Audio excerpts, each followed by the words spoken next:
वंदनीय गुरुजन वर्ग आणि येथे उपस्थित असलेल्या माझ्या मित्र आणि मैत्रिणींनो, सर्वांना माझा नमस्कार.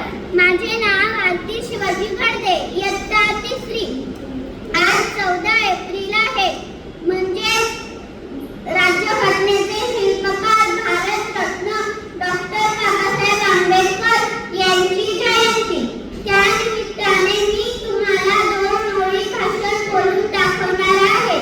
ते तुम्ही शांत चित्ताने ऐकून घ्यावेत अशी माझी नम्र विनंती.